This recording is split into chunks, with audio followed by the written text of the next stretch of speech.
then her husband sort of steps off a step that he was on behind the counter, and he's like really short. So yeah, it is quite funny in moments. Yeah, see that, and again, like for me, that humor felt a little bit weird to me because the last movie and this one had been pretty serious, and then all of a sudden you get this weird moment of this woman who's just like clearly feels dissatisfied with her husband, right? And I don't know, it just that to me felt like a weird scene. Like it didn't take away, but it felt very strange to me to have that comedic moment where he just steps down and he's so much shorter than her and everything like that. I don't know, just felt a little odd. So, what did you guys think of the hidden safe in the Bank of El Paso, which is it's inside the cabinet? No one will ever suspect that it's here. Well, that whole sequence was really interesting, right? Where, you know, they're watching, they're timing it out. How long does it take these security guards to go around the building? Mm-hmm. And it completely diverts you because you think that they're going to like run in the building from the front door when nobody's around. And then they just blow out the back of the building, right? Mm-hmm. Like, to me, it was unexpected. But I don't know, like it's obviously something where had you not known it was there, nobody would have ever known. So clearly this information got spilt somewhere along the way. Somebody spilt the beans on where this safe actually was, you know? Yeah, that was the cellmate who gets murdered. He has this white box, you know, and everybody's like, what's this white box? And then eventually we get I love the scene of the bad guys like who are hiding out in some church that's like either abandoned or under construction. And then he like gets in the pulpit to like tell them his evil plan. You know, I was like, that's pretty smart. I don't know why. Maybe they just had this set. I don't know, but it was enjoyable. It was more interesting than just guys sitting around on the floor. It was like, I'm gonna get in this pulpit and tell you what our master plan is, and that's when you find out, like, you know, he designed this safe, and it was a cabinet, and that's this miniature, and anyway, that's our exposition. But it was a very entertaining way to communicate that exposition, I think. Mm-hmm. And okay, so correct me if I'm wrong. Was there not a couple of shots in this film where Clint Eastwood is in blackface? I must have missed it. Okay, like it's when he's going into one of these hideouts. I don't know which, and Lee Van Cleef is in there, but it's really dark, and you see Clint Eastwood on the roof, and he looks like he does in the rest of the movie, and then you see him like go into this dark room, and I think what they were trying to do was communicate that, hey, it's really dark in here, and so they like made his face like literally like black.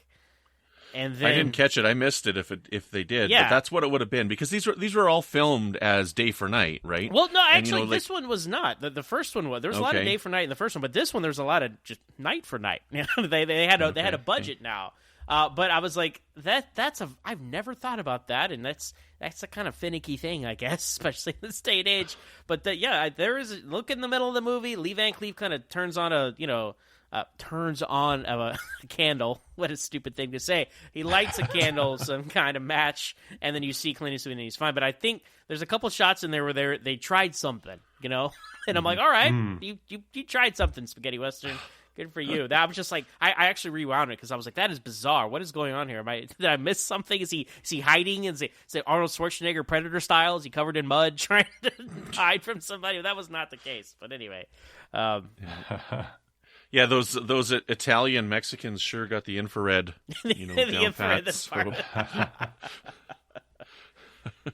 Yeah, I love at the end of that. I think it's the scene you're talking about where they climb off the roof, and then the bad guys are they step on the shoulder of like Indio and stuff like that, because it's the thing throughout these movies, isn't it? The things don't always go to plan. Yeah. And it's what they then do next that's enjoyable. How are they going to get out of this one? And it's made even more enjoyable because Clint Eastwood and Lee Van Cleef just have a very uneasy alliance. Yeah, we're not going to kill each other, but if I can get away with the money, then I'm going to do it, and I'm going to say I'm going to go this way, but I'm actually going this way.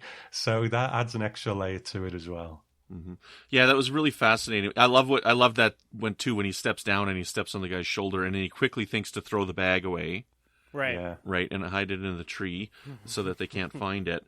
But it is an interesting, because that's a good way to take the tension to the next level. Is that you got these two Western bounty hunters who are working together, but still nemesis, still enemies of each other.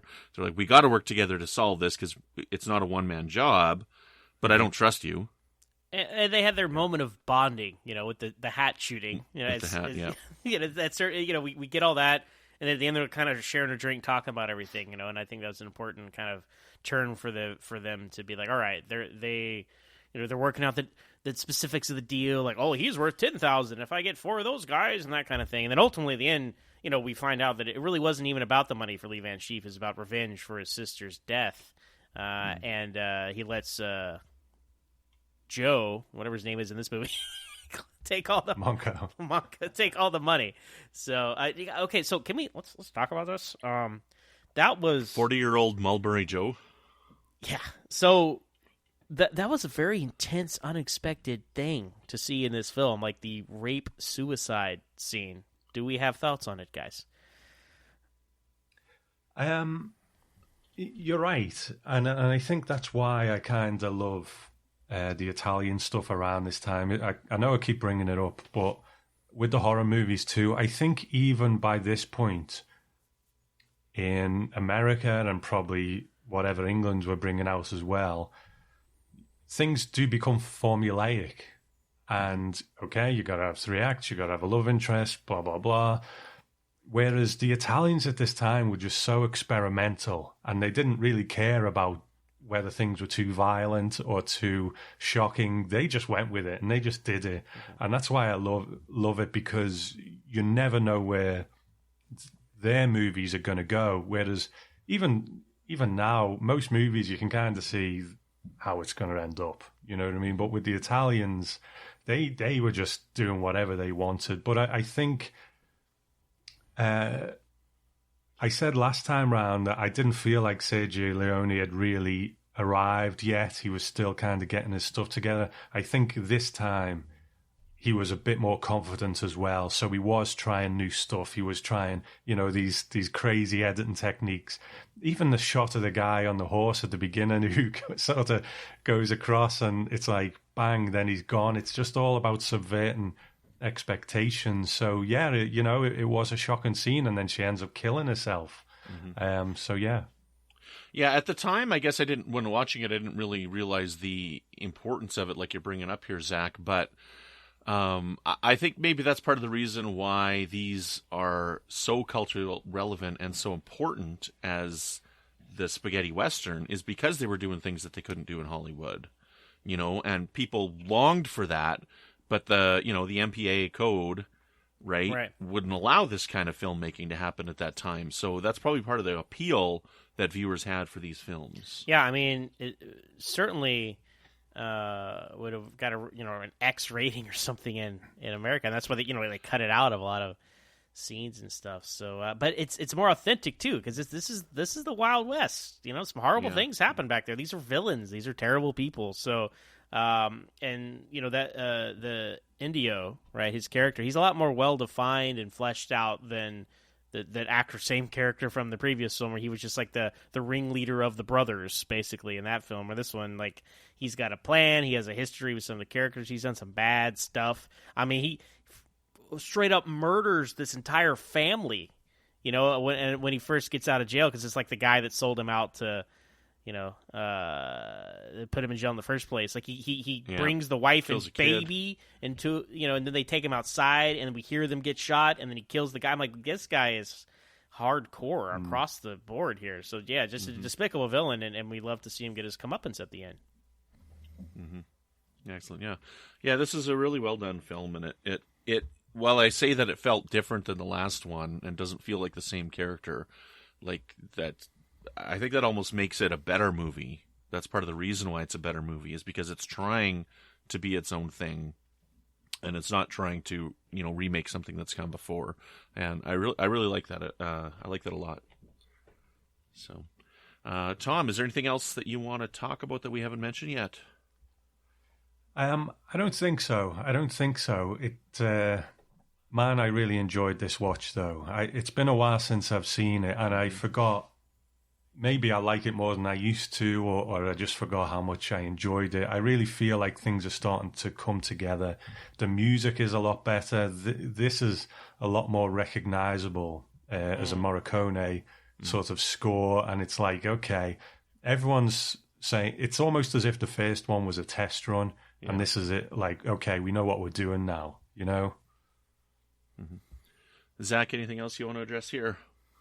No, I think we covered it. So I do want to ask you guys, how many money exchanges do you think took place over the course of this film? Tom? God, I'm just plucking numbers out of the air now. I'll go with 8. Okay, 8 for Tom. What about you, Brandon? Yeah, I didn't keep track like I did the last one here. I didn't get a chance to watch it a second time, which is generally when I grab that kind of info. So I'm going to say 6. Okay, so I came up with 5 or 6. So I want to ask you all's opinion as I go down the list here. So we have the first one being when Lee Van Cleef gets the $1,000 for his bounty. Yep. Then we have, this is the one that's in question. Clint Eastwood wins the poker game. But we don't see him take that money, but he won the poker game, so he would have taken all that money, which that was an interesting scene where he just goes in there and cuts into the poker game. So that would be number 2. And then number 3 would him be winning the $2,000 for the bounty on those guys. So that's 3. And then number 4 is when he starts giving that kid change to give him some informant information. And then number 5 is when he meets up with the kid again, and he gives the kid more money for informant information. And then the 6th one is when they empty out the safe and get the money out of it. So that would be the 6th one from this film. And I don't think I missed any, unless you guys can remember anything that I forgot. That works for me. I trust your judgment. So that brings us 6 plus 12 is 18 money exchanges so far in these 4 movies of the franchise. Like the death count in the Freddy films, the money exchanges just keep going up. That's correct. So with each sequel. Excellent. Now, how about a rating? How many dollars would you give this, Tom? Man, I've agonized a little bit about this one because I gave Yojimbo 4 because I knew that I was going to like a movie that was coming up better, so that would be the 5 stars. But you can give more than one movie 5 stars, Tom. It's okay. I know, but I was sort of ranking them almost in my head. Yes. Maybe but I got to go 5 with this one. You can retroactively give Yojimbo a 5. Yeah, I think it deserves it. You know, I might throw a star back there, but I got to give this one 5 too. I really enjoyed this time round. Like I said, I think last time was a rehearsal. This is the show. Everyone's better in it. Music, direction, acting. Lee Van Cleef brings, his presence to it. I'm going 5 with this one. Zach? Yeah, I'm going to stick with $4 out of $5, so it ties with the last film. On the strength of Lee Van Cleef, that balances out where I thought it might have been too long or dragged too much or gotten a little too convoluted in certain places. I totally see what all y'all are saying, but I felt like my enjoyment factor was pretty much on the same level as A Fistful of Dollars. So they're both $4 out of $5 for me. What about you, Brandon? I'm definitely going 5 on this one here. The style of making, like Tom said, is better. They are on their A game here. There were so many moments in here. Like you just mentioned, I had forgotten about the poker scene was amazing. The hat scene was amazing. Lee Van Cleef's character with all his really cool contraptions. I think this is a really, really great movie, and I definitely would give this a 5. Well, Lee Van Cleef also in The Beast from 20,000 Fathoms. I believe he's the guy that shoots the needle that kills the Rhedosaurus at the end. So if people want to go see more Lee Van Cleef, go check out The Beast from 20,000 Fathoms from It's all connected. 1953. It's all connected. So anyway, well, Tom, the time has come then to ask our final question we do on this podcast. Is this franchise fatigue? So seeing the films we've seen now, would you want to see another one? Or are you like, we're done. We said all we can with these characters in this story? I think it's interesting, really, because there sometimes comes a point where you think, well, they've peaked, maybe they shouldn't do another one. And it's not because I didn't enjoy it. It's just maybe that's a nice place to leave it. But I think considering how I feel about it in relation to the last one, like that was the rehearsal and this is the show. Now they've got their stuff together. I want to see more. So I'm saying no, it's not fatigued yet. No, this one's definitely slept well and rested well. No longer fatigued. Definitely bright-eyed and bushy-tailed with this one, and